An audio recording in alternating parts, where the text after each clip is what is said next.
Et salut tout le monde! Dans cette 17e vidéo de Professeur Pro, nous allons parler des trous noirs, des trous blancs et des trous de verre.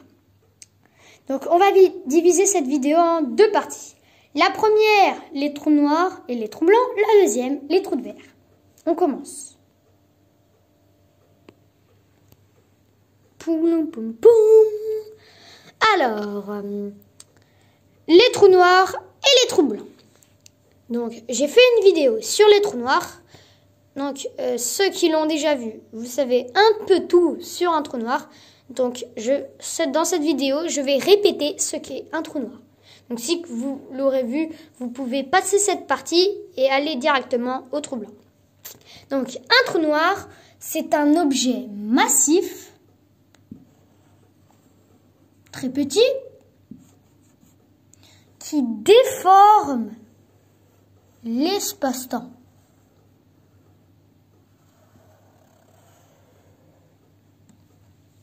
Comme ceci. Donc, cet objet, c'est l'espace-temps. Qu'est-ce que c'est l'espace-temps?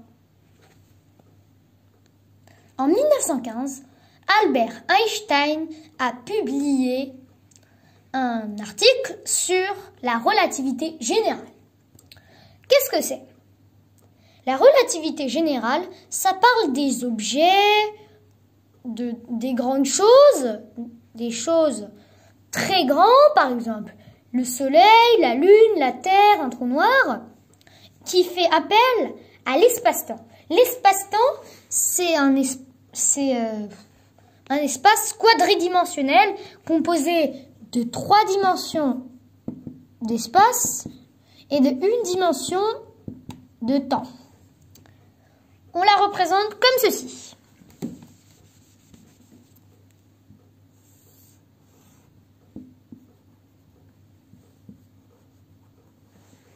En haut de la frise, nous allons mettre l'espace et en bas de la frise, le temps.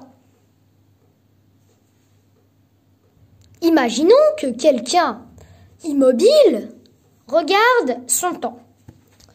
Dans la position ici, quelqu'un immobile se trouve ici. Il ne bouge pas, donc il est dans la ligne de temps.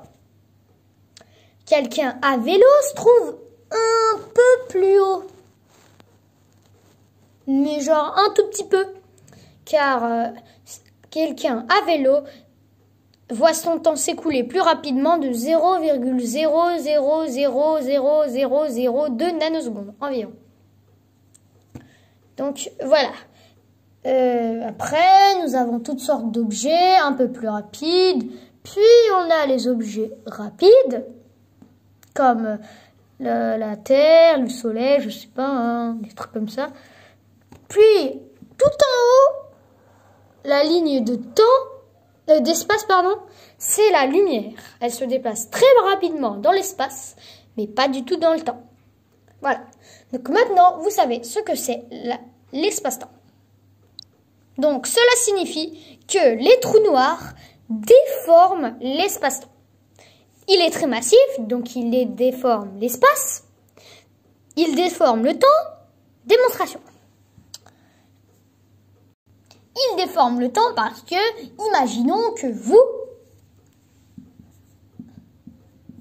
en tant qu'humain, vous aviez envie d'aller vers le trou noir. Donc, vous prenez un vaisseau, vous y allez, puis vous vous jetez dans le trou noir.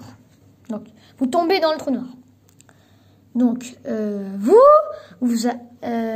le trou noir, c'est un peu ça, on peut dire. Ça, c'est la singularité. Vous allez tomber à l'intérieur du trou noir. Même si à l'intérieur du trou noir, ça reste un mystère, vous allez tomber dans le trou noir jusqu'à la singularité. Pourtant, dès qu'on vous voit d'ici, on vous voit immobile, sans rien faire. Immobile, comme ça. Que s'est-il passé? C'est comme si un grand géant avait mis le bouton sur pause. Et bah, c'est ça, la distorsion de l'espace-temps. comme les trous noirs distortent hyper bien le temps, bah voilà quoi, ça fait un peu beaucoup. Donc voilà, vous savez tout sur ça. Parlons maintenant à la vitesse de libération. La vitesse de libération, c'est la vitesse qu'il faut pour s'échapper de l'attraction d'un objet.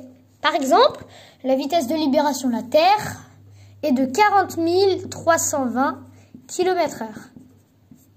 J'en ai parlé dans la gravitation selon le sage. Vous pouvez regarder cette vidéo. C'est-à-dire, il faut je répète. La vitesse de libération de la Terre est de 40 320 km/h. C'est-à-dire, par exemple, que si on lance une bille vers le haut, vers le ciel, il faut qu'elle dépasse 40 320 km/h pour qu'elle s'échappe de l'attraction terrestre. Vous savez tout sur les trous noirs maintenant. Passons au trou blanc. Le trou blanc, c'est exactement l'inverse d'un trou noir.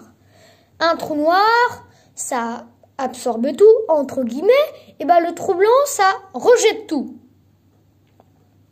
Donc, c'est un peu pareil qu'un trou noir, puisque ça a une masse très importante.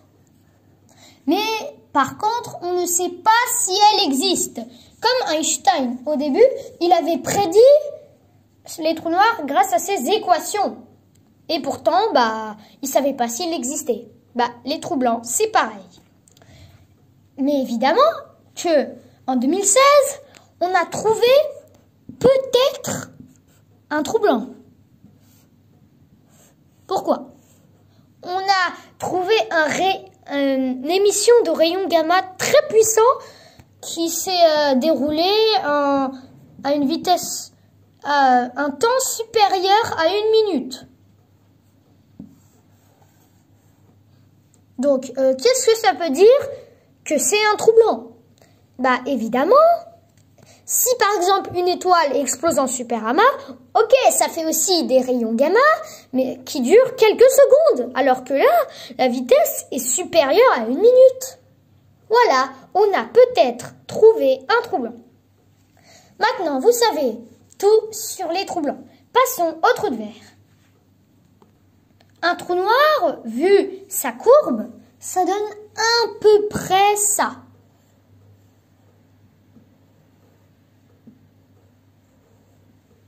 Qu'est-ce que ça signifie? Donc, voyons cette courbe. Quand vous, par exemple, vous placez ici, vous ne sentez pas vraiment la masse, l'attraction du trou noir. Pourtant, quand vous êtes ici, l'attraction du trou noir est plus forte. Vous vous sentez attiré jusqu'à la singularité. Et pourtant, ici, il y a une chose qui manque. Vous voyez ici ce petit trou? Que se passerait-il, par exemple, si un vaisseau le dépasserait? Qu'est-ce qui se passerait? Cette figure n'est pas très satisfaisante pour les scientifiques, puisque, ok, il montre que ici la gravitation est faible, puis il est forte, et quand on arrive ici, il n'y a plus rien. Donc, les scientifiques ont créé un nouveau type de ça. C'est exactement l'inverse, la même chose, mais en sens inverse. C'est-à-dire, ici, nous avons le côté. Nous allons faire, ici, on a la singularité. On va faire la même chose ici. Nous avons un modèle beaucoup plus satisfaisant qu'on appelle un trou de verre. Donc, ce trou de verre peut être magnifique pour les explorations, par exemple pour voyager vers d'autres univers. Pourquoi? Parce que quand on entre dans un trou noir, on va voyager vers l'intérieur du trou noir, aller vers la singularité, continuer et puis être rejeté vers le trou blanc, en dehors du trou blanc. Ce qui est extrêmement bien puisqu'on fait un peu un voyage. Si on voudrait aller, par exemple, à l'un de l'autre de l'univers, les trous de verre pourraient remonter le temps, ou même mieux voyager vers l'univers. Prenons, par exemple, deux objets. Ils ont la même vitesse, et ils font un peu une course. Le premier fait le tour de l'univers. Le deuxième traverse le trou de verre. Lequel est le plus rapide? Évidemment, c'est celui qui a pris le trou de verre, puisque le premier, il doit faire un long parcours, alors que le deuxième, c'est ding d'un coup, voilà. Et pourtant, pour voyager, un trou de verre serait pas vraiment bien pour les voyages. Pourquoi? Alors, déjà, quand on entre dans ce modèle de trou de verre, ce modèle, quand ici, là, ceci, le trou de verre, il se rapetit au tel point qu'il devient tout petit, donc on ne peut plus la traverser. C'est le pont d'Einstein-Rosen, mais ce n'est pas ceci qu'il nous faut. Par exemple, le pont de Maurice Thorne est beaucoup plus satisfaisant. Ça indique quelque chose.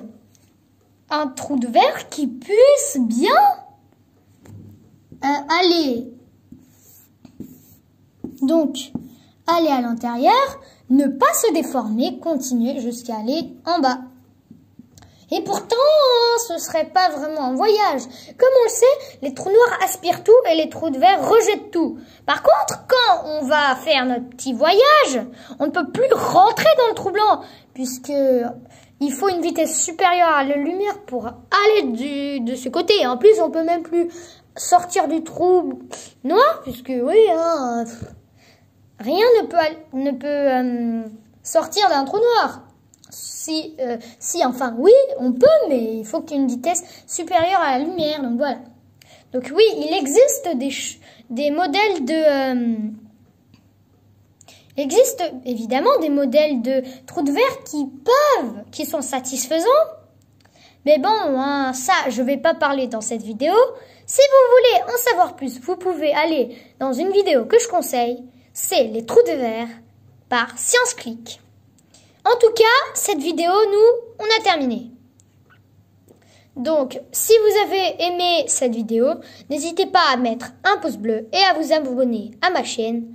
Je vous dis à bientôt pour de nouvelles aventures sur Professeur Pro VF.